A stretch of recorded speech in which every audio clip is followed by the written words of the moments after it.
മുല്ലപ്പെരിയാർ മാത്രമല്ല മേക്കേദാട്ടു അണക്കെട്ടിലും ഘടിപ്പിക്കാൻ വിജയ് സർക്കാർ. നിയമസഭയിൽ പ്രമേയം അവതരിപ്പിക്കാൻ ആലോചന. മുല്ലപ്പെരിയാറിൽ പുതിയ അണക്കെട്ട് അനുവദിക്കില്ലെന്ന നയപ്രഖ്യാപനത്തിന് പിന്നാലെ കർണാടകയിലെ മേക്കേദാട്ടു അണക്കെട്ടിലും നിലപാട് ഘടിപ്പിക്കാൻ വിജയ് സർക്കാർ. കാവേരി നദിക്ക് കുറുകെ നിർമ്മിക്കാൻ ഉദ്ദേശിക്കുന്ന മേക്കേദാട്ടു അണക്കെട്ടിന് കർണാടകത്തിന് കേന്ദ്രം അനുമതി നൽകരുതെന്നാണ് TVK സർക്കാർ ആവശ്യപ്പെടുന്നത്. ഇത് സംബന്ധിച്ച് തമിഴ്നാട് നിയമസഭയിൽ പ്രമേയം അവതരിപ്പിക്കാനാണ് ആലോചന. കർണാടകയിലെ കോൺഗ്രസ് സർക്കാരിനെ വിമർശിച്ചുള്ള പ്രമേയത്തിലാണ് TVKയുടെ നീക്കം.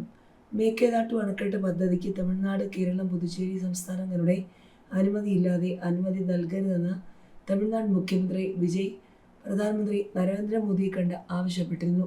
പ്രധാനമന്ത്രിയുമായുള്ള കൂടിക്കാഴ്ചയ്ക്ക് പിന്നാലെയാണ് അണക്കെട്ടിനെതിരെ TVK സർക്കാർ കടുത്ത നിലപാടുമായി മുന്നോട്ട് പോകുന്നത്. കാവേരി നദിക്ക് കുറുകെ നിർമ്മിക്കാൻ ഉദ്ദേശിക്കുന്ന നിർദ്ദിഷ്ട അണക്കെട്ട് തമിഴ്നാട്ടിലെ കർഷകരിൽ ആശങ്കയുണ്ടാക്കിയിട്ടുണ്ടെന്നാണ് വിജയ് സർക്കാർ പറയുന്നത്.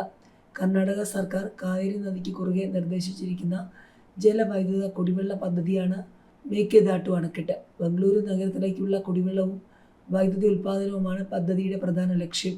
തമിഴ്നാട് അതിർത്തിയിൽ നിന്നും വെറും 4 കിലോമീറ്റർ അകലെ രാമനഗര ജില്ലയിലെ കനകപുരയ്ക്ക് സമീപം കാവേരി നദിക്ക് കുറുകെ നിർദ്ദിഷ്ട പദ്ധതി നിർമ്മിക്കാനാണ് കർണാടക സർക്കാർ നീക്കം നടത്തുന്നത്. ഇത് കർഷകർക്ക് തിരിച്ചടിയാകുമെന്നാണ് തമിഴ്നാടിൻ്റെ വാദം. മുല്ലപ്പെരിയാറിൽ പുതിയ അണക്കെട്ട് അനുവദിക്കില്ലെന്നും കേരള സർക്കാരിൻ്റെ ശ്രമങ്ങൾ തടയുമെന്നും വ്യക്തമാക്കി TVK സർക്കാരിൻ്റെ ആദ്യ നയ പ്രഖ്യാപനവും ഉണ്ടായിരുന്നു. സർക്കാരുകൾ മാറിയാലും മുല്ലപ്പെരിയാർ അടക്കം വൈകാരിക വിഷയങ്ങളിൽ തമിഴ്നാടിന് കടുത്ത നിലപാട് തന്നെയെന്ന് വ്യക്തമാക്കുകയാണ് വിജയ്.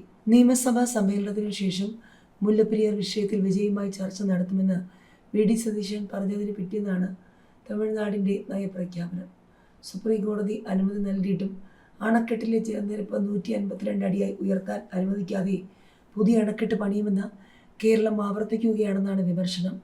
പുതിയ അണക്കെട്ടിനുള്ള കേരളത്തിൻ്റെ ശ്രമങ്ങൾ തടയും, അറ്റകുറ്റപ്പണി നടത്തും, ജലനിരപ്പ് ഉയർത്തുമെന്നും നയപ്രഖ്യാപനത്തിൽ പറയുന്നു.